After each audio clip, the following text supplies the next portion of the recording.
Revision everything में एक बार फिर से आप लोगों का बहुत बहुत स्वागत है। तो कैसे हैं आप लोग? आई होप आप सब बहुत ही अच्छे होंगे। देखिए, आज का हिस्ट्री का जो हमारा टॉपिक है वो है बौद्ध धर्म। तो इससे संबंधित जो भी महत्वपूर्ण तथ्य हैं उन सब को आज हम देखने वाले हैं। तो चलिए शुरू करते हैं। देखिए, सबसे पहले बुद्ध का अर्थ क्या होता है ये हम जान लें। बुद्ध का अर्थ होता है ज्ञान, और ये ज्ञान किसको मिला? तो ये ज्ञान मिला है सिद्धार्थ को। और सिद्धार्थ कौन थे? तो कपिल वस्तु के शाक के एक राजा थे जिनका नाम शुद्धोधन था। शाक के इनके गोत्र का नाम था या इनके कुल का नाम था, ठीक है। और कोलीय गणराज्य की राजकुमारी थी महामाया। इनकी संतान थे सिद्धार्थ, जिनको यह ज्ञान मिला। इनका जन्म लुम्बिनी में 563 ईसा पूर्व में हुआ था। इनके जन्म के एक सप्ताह बाद इनकी माता की मृत्यु हो गई, जिसके कारण इनका जो पालन पोषण है इनकी मौसी प्रजापति गौतमी ने ही इनका पालन पोषण किया। और जो शुद्धोधन थे उन्होंने इनकी मौसी से विवाह किया और उनको भी महामाया की उपाधि दी। बुद्ध जी जो थे सिद्धार्थ जो थे उनका 16 वर्ष की आयु में यशोधरा के साथ विवाह हुआ। यशोधरा के कुछ अन्य नाम हैं बिंबा, गोपा या फिर भद्रकच्छना। तो जो यशोधरा थी ये भी कोलीय गणराज्य से ही थी, यानी कि जहाँ से सिद्धार्थ की माता थी, ठीक है। और इनका एक पुत्र भी था जिसका नाम था राहुल, ठीक। 28 वर्ष की आयु में नगर भ्रमण के समय इन्होंने 4 दृश्य देखे। कौन कौन से? पहला, बूढ़ा व्यक्ति, रोगी व्यक्ति, यानी कि ये जा रहे थे तो इन्होंने 4 दृश्य देखा, जिनमें बूढ़ा व्यक्ति, रोगी व्यक्ति और मृत शरीर और एक साधु को देखा। और इन्होंने जब देखा कि पिछले जो 3 अवस्थाएं थी, बूढ़ा, रोगी या फिर मृत, इसमें हर जगह पे कलह थी, मानसिक अशांति थी। लेकिन जब इन्होंने साधु को देखा तो वो तपस्या कर रहा था एकदम शांत मन से। उसी समय इनके मन में वैराग्य आ गया, ठीक है। और ये जो भी घटना है, यानी कि ये नगर भ्रमण के समय सिद्धार्थ ने कौन कौन से दृश्य देखे, ये अजंता की गुफा नंबर 17 पर अंकित है, ठीक है। और जो अजंता की गुफा है इसे आर्ट गैलरी ऑफ इंडिया भी कहा जाता है, ठीक है।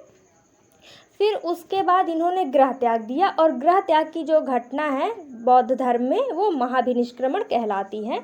तो महाभिनिष्क्रमण के बाद ये अनोमा नदी पार करके अनूपी पहुँचे, और यहाँ सिद्धार्थ ने अपने वस्त्र और आभूषण त्याग कर कासाय वस्त्र धारण किए। कासाय वस्त्र यानी केसरिया वस्त्र, जैसा कि आपने कई सीरियल्स में भी देखा होगा, बुद्ध जी जैसे वस्त्र धारण किए रहते हैं, ठीक है।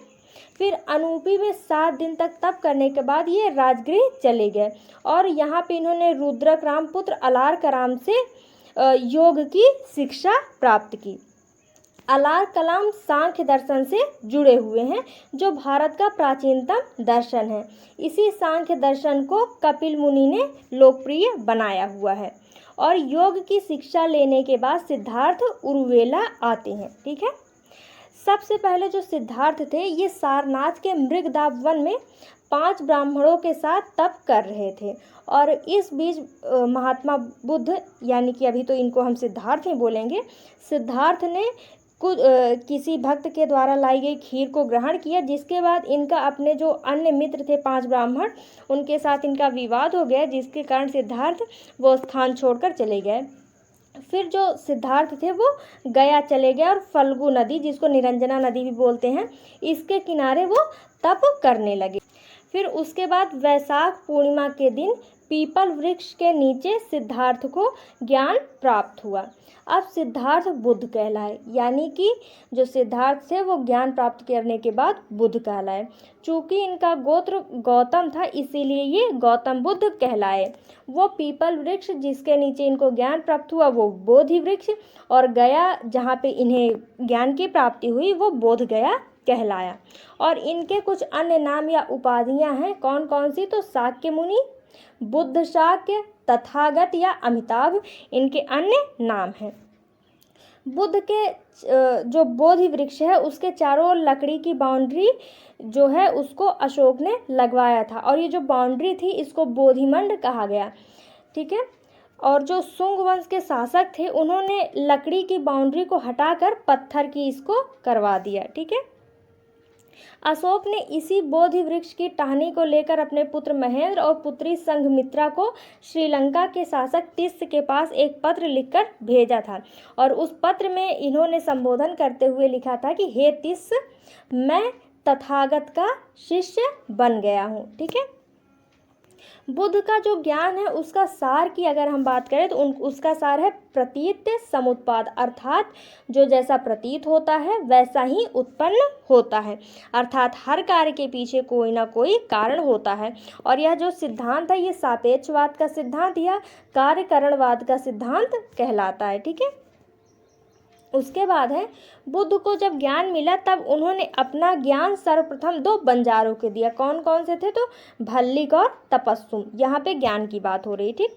फिर अगला है कि बुद्ध ने अपना सर्वप्रथम उपदेश 5 ब्राह्मणों को सारनाथ में दिया। ये वही 5 ब्राह्मण हैं जिनके साथ ये शुरुआत में तपस्या कर रहे थे। ठीक। तो ध्यान देने योग्य क्या बात है कि अगर ज्ञान की बात की जाए तो भल्लिक और तपस्सुस को दिया, और उपदेश की बात की जाए तो 5 ब्राह्मणों को दिया है। ठीक है। फिर इन्होंने अपना पहला उपदेश कहाँ दिया था? तो सारनाथ में दिया था। और यह जो उपदेश दिया था ये धर्म चक्र प्रवर्तन कहलाता है। ठीक है।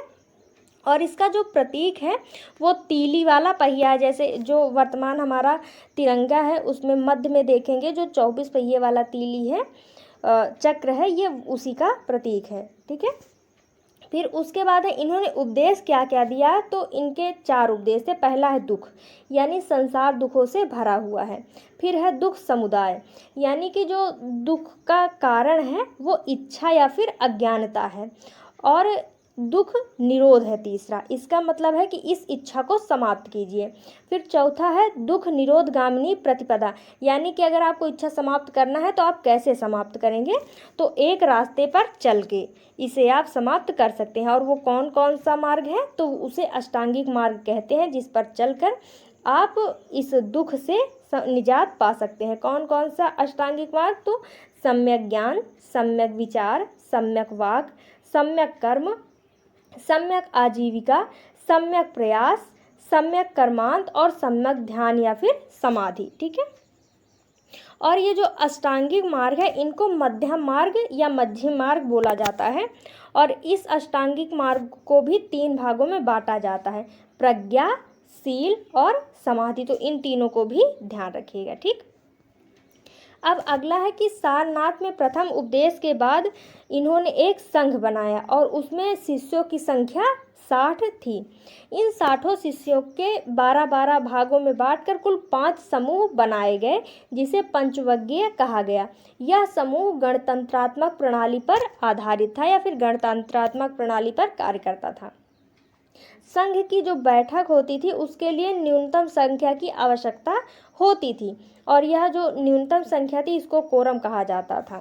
और न्यूनतम संख्या क्या थी? तो 1/3, यानी कि कुल 60 लोगों में से 1/3 यानी कि लगभग 20 लोग उसमें उपस्थित होने चाहिए अगर सभा करना है तो। फिर अब आगे है कि संघ की कार्यप्रणाली थी, मतलब कार्यप्रणाली कैसे थी? तो जो संघ था इसमें चोर, डकैत, संक्रमण रोगी या फिर कुष्ठ रोगी को प्रवेश वर्जित किया गया था। ठीक है। नाबालिग, कर्जदार, दास और सैनिक को अगर प्रवेश लेना होता था तो उन्हें अपने मालिक से नो ऑब्जेक्शन सर्टिफिकेट, यानी कि जैसे मान लीजिए कोई नाबालिग है तो उसका मालिक कौन होगा? उसके माता पिता। उसे अपने माता पिता से ये असहमति पत्र लाना होगा कि हाँ हम जा रहे हैं, हमको आज्ञा दीजिए। कर्जदार है तो जिससे कर्ज लिया हुआ है उससे। कोई दास है तो अपने मालिक से। कोई सैनिक है तो जिस सेना का से वो संबंधित है वहाँ से उसे ये प्रमाण पत्र लाना होता था। और संघ में प्रवेश जो था उसको उपसंपदा कहा गया। और संघ में बहस के लिए अगर कोई प्रस्ताव दिया जाता था तो इस प्रस्ताव को नति कहा जाता था। ठीक है। प्रस्ताव पढ़ने को अनुसावन कहा जाता था। विषय पर चर्चा करने के बाद गुप्त मतदान होता था जिसे गुहलक कहा गया। तो अगर आपसे पूछा जाए गुहलक क्या है तो बौद्ध धर्म में किसी विषय पर चर्चा के बाद जब गुप्त मतदान दिया जाता था तो वही गुहलक कहलाता था। संघ अनुशासनात्मक कार्रवाई भी कर सकता था, अर्थात अनुशासनहीनता पर दंड भी दे सकता था। शुरुआत में संघ में महिलाओं का प्रवेश वर्जित था, परंतु अपनी मौसी प्रजापति गौतमी तथा अपने प्रिय शिष्य आनंद के लगातार अनुरोध के बाद वैशाली में बुद्ध जी ने संघ का दरवाजा महिलाओं के लिए खोला। यानी कि पहले संघ में महिलाओं का प्रवेश वर्जित था कि बौद्ध संघ में कोई भी महिला नहीं आएगी, लेकिन फिर अपने प्रिय शिष्य आनंद और अपनी मौसी के कहने पर इन्होंने संघ में महिलाओं के प्रवेश को मान लिया। इस प्रकार संघ में शामिल पहली महिला प्रजापति गौतमी, दूसरी आम्रपाली और तीसरी यशोधरा थी, जो कि इनकी पत्नी थी। ठीक है। प्रवेश के लिए जो शर्तें थी उसे गरुधम कहा गया और जो संघ था उसके नियम को भिक्षुणी विभंग कहा गया, जो कि विनय पिटक से लिया गया है। ठीक है। और बौद्ध धर्म के त्रिरत्न हैं, तो वो कौन कौन से हैं? तो बुद्ध, धम्म और संघ। इनकी चर्चा अशोक के भबरू अभिलेख में मिलती है। ठीक है। यानी कि जो बौद्ध धर्म के त्रिरत्न हैं, अशोक के भबरू अभिलेख से इसकी जानकारी मिलती है। ठीक है। तो ये थे बौद्ध धर्म के कुछ महत्वपूर्ण तथ्य। तो आई होप कि आपको ये एग्ज़ाम में हेल्प करेंगे। मिलते हैं नेक्स्ट वीडियो में। Thank you.